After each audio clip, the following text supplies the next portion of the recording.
بسم اللہ الرحمن الرحیم۔ السلام علیکم۔ مصر میں بہت ہی خوبصورت اور گنا جنگل تھا۔ گنے جنگل کے درمیان سرسبز جگہ تھی۔ چند خیمے نصب کیے گئے تھے اور خیموں کے درمیان بھیڑیے کی کھال سے بنائی گئی ایک خوبصورت قالین بچھی ہوئی تھی۔ اس قالین پر دنیا کا عظیم سلطان اور بہادر جنگجو سلطان صلاح الدین ایوبی رحمۃ اللہ علیہ بھی بیٹا تھا، اور جس میں آپ کے ساتھ آپ کے کماندار اور آپ کا قریبی ساتھی علی بن سفیان بھی موجود تھا۔ سلطان صلاح الدین ایوبی رحمۃ اللہ علیہ نے علی بن سفیان سے کہا، اے علی، مصر کا سلطان بننے کے بعد دشمن آرام سے نہیں بیٹھے گا، اور دشمن میری سلطنت کو کمزور کرنے کے لیے ہر حربہ استعمال کرے گا۔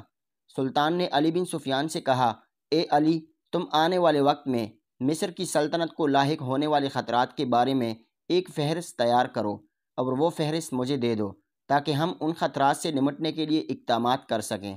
علی بن سفیان جرگہ سے چلا گیا اور چند لمحوں کے بعد واپس آیا اور سلطان کے سامنے ایک فہرست یعنی ایک ورق رکھ دیا۔ شاید وہ فہرست سلطان کے لیے بہت اہم تھی، اور مشہور کتاب سلطان کے عظیم کارنامے میں لکھا گیا ہے کہ وہ فہرست سلطان صلاح الدین ایوبی رحمۃ اللہ علیہ کی فتوحات کی بڑی بنیاد تھی۔ سلطان صلاح الدین ایوبی رحمۃ اللہ علیہ نے اپنے سامنے وہ ورق رکھا اور اس کو بڑے غور سے پڑھنے لگا، اور فہرست میں ان تمام قلعوں کے نام تھے جن میں سلطان کے خلاف بغاوت شروع ہو سکتی تھی۔ اچانک سلطان پڑھتا پڑھتا بڑا پریشان ہو گیا۔ سلطان کے چہرے کے تاثرات دیکھ کر علی بن سفیان آپ کے قریب آیا اور پوچھا، حضور، آخر اس ورق میں آپ نے کیا دیکھ لیا جس کو دیکھ کر آپ کی پریشانی اتنی بڑھ گئی؟ تو سلطان صلاح الدین ایوبی رحمۃ اللہ علیہ نے ایک لفظ پر ہاتھ رکھا۔ علی بن سفیان نے وہ لفظ دیکھا تو وہاں ایک قلعہ کا نام لکھا تھا، اور وہ قلعہ ننگینہ ماریوس کا قلعہ تھا۔ سلطان نے کہا کہ مصر کے ارد گرد پہاڑی سلسلوں میں جتنے بھی قلعے ہیں، ان تمام قلعوں میں یہ قلعہ خاص ہیں۔ اس قلعے کے بارے میں نے اس وقت بھی سن رکھا تھا جب میرے چچا شیر کو سلطان نور الدین زنگی رحمۃ اللہ علیہ کے پاس کماندار ہوا کرتے تھے۔ علی بن سفیان نے کہا، حضور، اس قلعے کے بارے میں آخر ایسی کیا بات ہے؟ تو سلطان نے کہا، میں اس کے بارے میں زیادہ تو نہیں جانتا، لیکن یہ قلعہ جو بھی فتح کرتا ہے وہ اس قلعے کو اپنے پاس زیادہ دیر تک قبضے میں نہیں رکھ سکتا۔ یہ سن کر علی بن سفیان بڑا حیران ہوا کہ حضور، آخر اس قلعے میں ایسی کیا بات ہے؟ سلطان نے علی بن سفیان کو حکم دیا کہ اپنے چند جاسوس بھیجو جو اس قلعے میں خفیہ طریقے سے داخل ہو جائے، اور اس قلعے کی ایک اہم خبر مجھے چاہیے۔ علی بن سفیان نے اپنا کام شروع کر دیا، اور چند ہی دنوں میں علی بن سفیان کے ماہر جاسوس خبر لے کر آئے، اور علی بن سفیان سیدھا سلطان کے پاس آیا اور کہا، حضور، اس قلعے کے بارے میں جو ہمیں معلومات ملی ہیں وہ بہت ہی خطرناک ہیں۔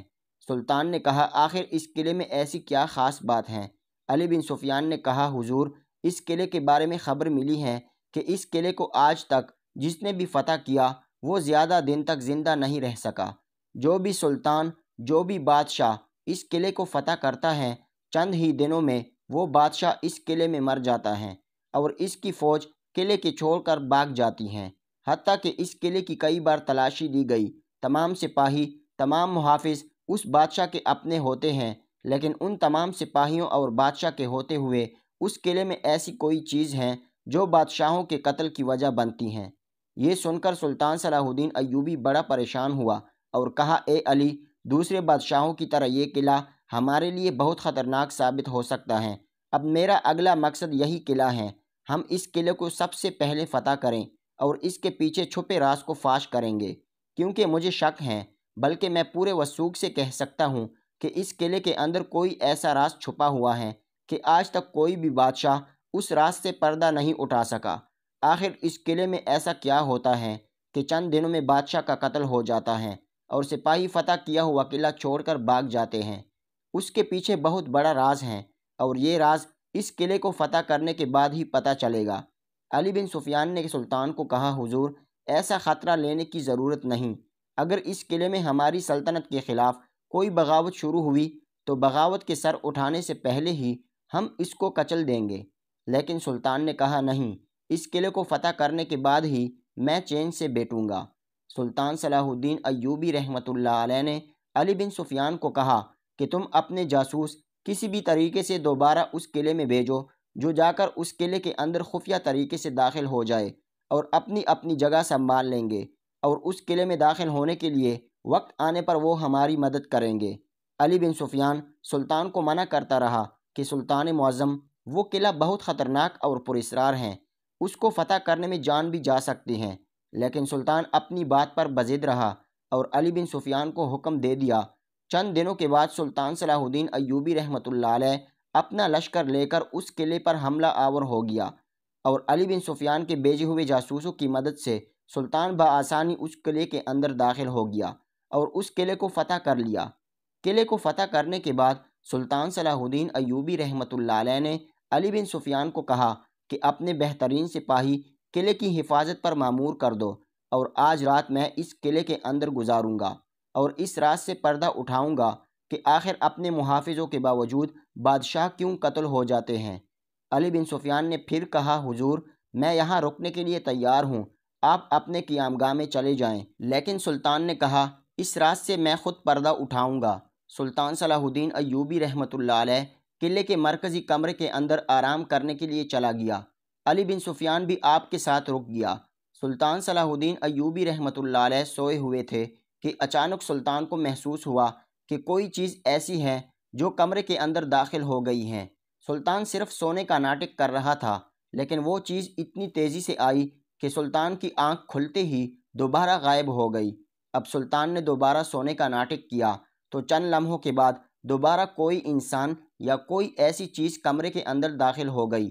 سلطان سمجھ گیا تھا کہ اس قلعے کے اندر کوئی ایسی خفیہ جگہ ہے، کوئی ایسی خفیہ سرنگ موجود ہے جس کے اندر بہت بڑے جلاد چھپے ہوئے ہیں جو کتنے بادشاہوں کو قتل کر چکے ہیں۔ سلطان صلاح الدین ایوبی رحمۃ اللہ علیہ نے بستر کی شکل اس طرح بنا دی کہ جیسے اس میں کوئی سویا ہوا ہو اور خود بستر کے نیچے چھپ گیا۔ چند ہی لمحوں کے بعد ایک آدمی ایک سرنگ سے نکلا جو اس قلعے کے اندر سے کھودی ہوئی تھی اور آ کر سلطان کے بستر پر حملہ کر دیا۔ لیکن جیسے اس نے حملہ کیا تو اسے معلوم ہوا کہ اس بستر میں سلطان نہیں تھا، تو اس نے اپنے سپاہیوں کو آواز دی۔ اتنے میں بہت سارے سپاہی آ گئے، سلطان بھی بستر کے نیچے سے نکل آیا اور وہاں لڑائی شروع ہو گئی اور یہ لڑائی کافی دیر تک جاری رہی۔ ترک کی کتاب میں لکھا گیا ہے کہ کبھی کسی دشمن نے سلطان کو اتنا نہیں تھکایا جتنا ان جلادوں نے۔ یہ خاص قسم کے انسان تھے جو عام سپاہیوں سے زیادہ طاقتور تھے۔